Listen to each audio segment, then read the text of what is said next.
condescending. It takes away your liberty to decide what you want to do with your money. 2, it makes economic calculations impossible. Since the government has control of your business, there is no competition, no profit. Who is that good for? Not me. The guy that has electricity in his house. It's immoral. All laws become inconsistent. It's about tyranny, which is what our founding fathers wanted to get away from. We have already showed you the comparisons of the British kings to what our congressional leaders are doing today. They are tyrants, just like the British king was. We want servant leaders in society, not compulsory servitude, which is the state of a person who is subjected voluntarily or involuntarily to another person as a servant. A charge or burden resting upon one estate for the benefit or advantage of another. I want to work hard for me, not for my neighbor. This is exactly what we'll be doing if we reach socialism. It's time to wake up and see what these politicians are trying to accomplish. Yeah, it's nice to help your neighbor, but everybody, we have to do it. So in the program last week, I said I was going to try and look into a man named George Soros. Now, we have Republicans that believe that he's worse than the Wicked Witch of the West, and Democrats that throw rose petals at his feet. And this is what in a nutshell, this is what I was able to find out. He belongs to 15 different types of organizations that I was able to look up with my unlimited means.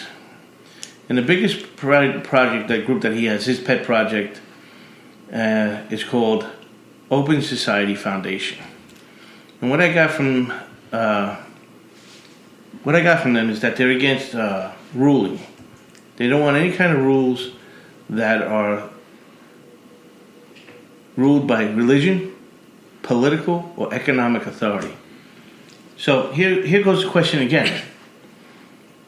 If you don't want these types of rules, you don't want a constitution, what kind of government is the Open Society wish to replace our republic with?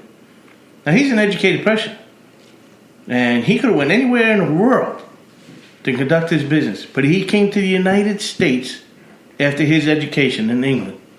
All right? Mm-hmm. I mean, this man is a champion. He made it through the Holocaust, World War II in Hungary, went and educated himself in England, became a billionaire on his own. Self-made man, American dream.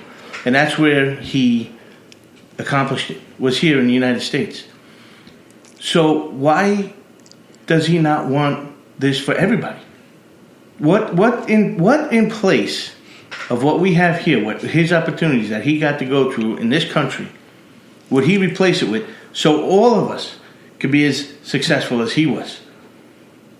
I don't understand what they're looking for, you know.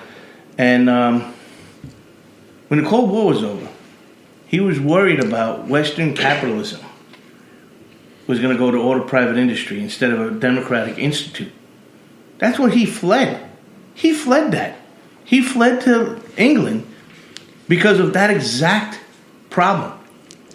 And now he belongs to 15 different types of organizations to promote something like that. So I don't understand, you know, where this is going. I don't understand what he's looking for. I don't understand the people that are behind him, the press. You know, everything I looked at, his philanthropy was very good. He has done very good work out there. He's got a lot of money. But his politics are contradicting to his life. This man rules over an empire worth billions of dollars. Yet he wants to formulate a government that doesn't allow any of us to succeed like he did.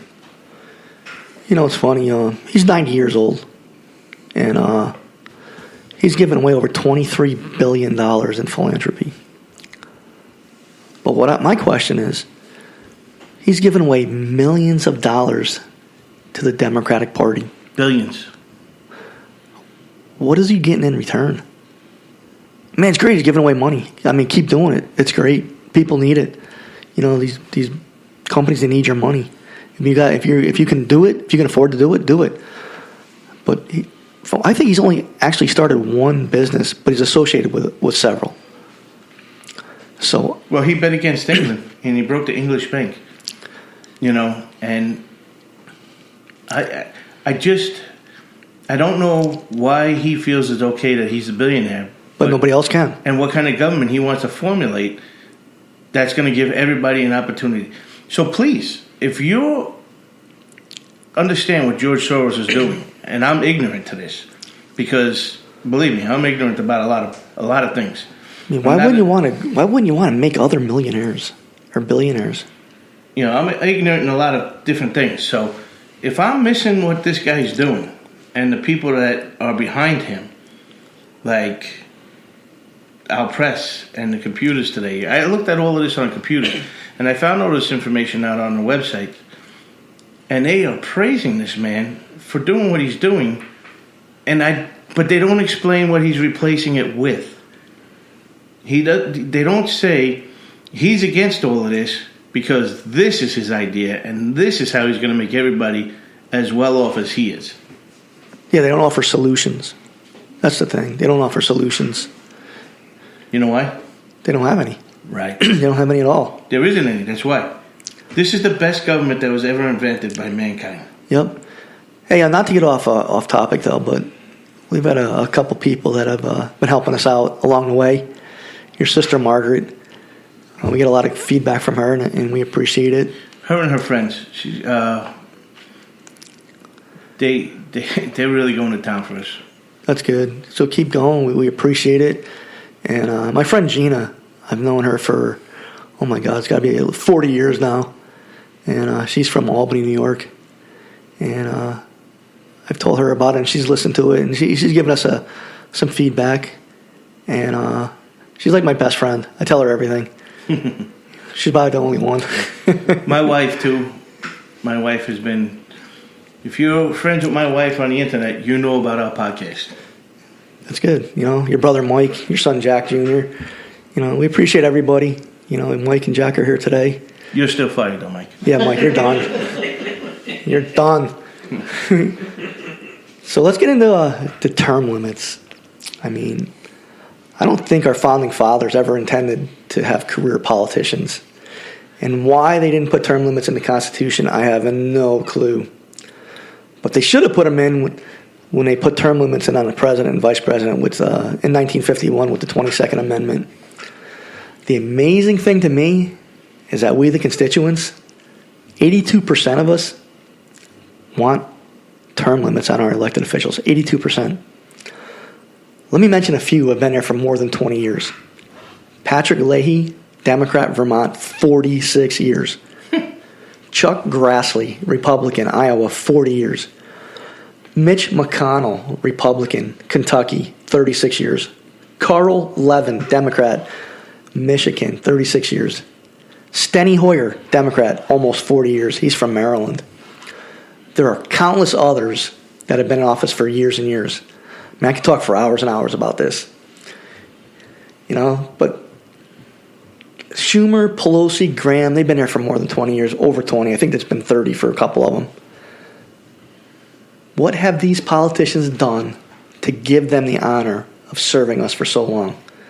They passed legislation in the middle of the night not knowing what they're signing.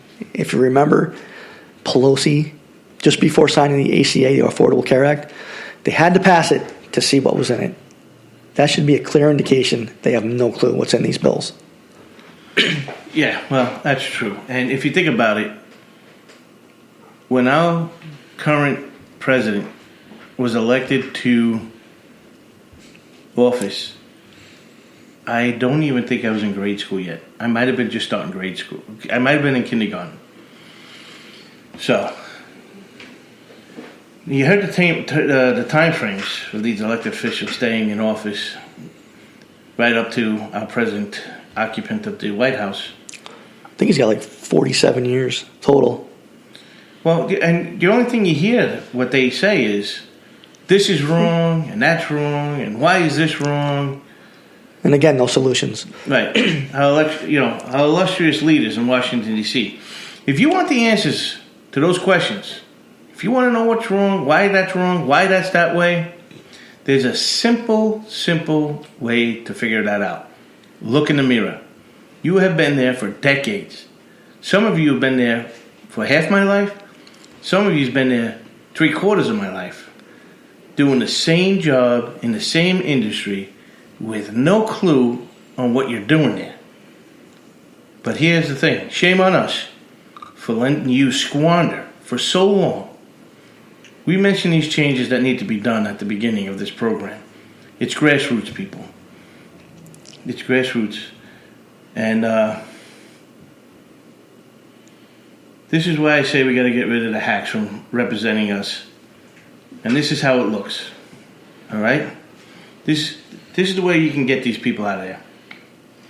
Number one, grassroots. Start with grassroots. Start your own group like this one. Join this one. Join local clubs like the Moose or the Elks. Get your children involved in local sports, dancing, activities. Go back to church. And, why are you going to, join these activities? And why are you going to join these activities? Because the other people belonging to these groups and activities that these are your neighbors. And it gives you an opportunity to talk about your country, your state, local concerns. Remember, we could talk about our government every day. Number two, we've got to get the best representatives that are going to do the best work for you, your family, your neighbors, and more importantly than anything, your future. Demand their dedication to your needs. Let them know who you are and make sure they do not forget who you are. And how do you make sure of that? That's number three. Make sure these new representatives report back to you in the organizations that you have started. And remember that they're not smarter than you, they're not more important than you, they're not more relevant than you. Their views matter much less than yours because they're there to represent your views, not theirs. I think what he's trying to say is we need to get out of the house. Yeah. We need to get involved. We need to do more and know more and educate ourselves more. So we know what we're voting for. We know what laws are passing. But I'll give you 3 reasons why we need term limits. Giving you a lot of numbers out there today, folks. Oh, aren't we ever? It creates more opportunity for leadership in the community. There is so much talent in local communities. It gives a chance for others to get involved. The big one for me is less corruption. Amen. We all know that several of these politicians they're corrupt people. We know it. I mean, have you ever wondered why by the time they retire, they're millionaires? And they get a retirement? Why should they get a retirement for serving us? I mean, how do you get to be wealthy on a $179,000 salary? I have no clue. Number 3, political party doesn't keep constant control. The same political party, no indefinite control. Having one party rule is bad for citizens. Brings us back to corruption for being in power too long. All our career politicians. Term limits level the playing field by getting new faces in there and stops career corrupt incumbents. Yeah, the constituents in this country, that's us. And we have to start paying attention. Anyone that is getting into these elected positions, we have to pay attention to them. To the people across this country, your federal elected officials affect us all. When you have an elected people like Chuck Schumer, Nancy Pelosi, Mitch McConnell, Tom Rice, Lindsey Graham, AOC, on and on and on. I have a list that's as long as my arm. The rest of the squad. You're putting every one of us into suffrage because the policies these people believe in, the self-importance and the self-interest, the smallest number of elected officials affect this whole country. Stop electing these hacks that do not understand what they're there and why they're put in this position. I think they only want to stay there for power. Money. Do your work. When it comes to the representatives, that affects all of us in this country. Yep. Do your job. Vet the people. Read the Constitution. Walk away from the idiot box. Talk to your neighbors.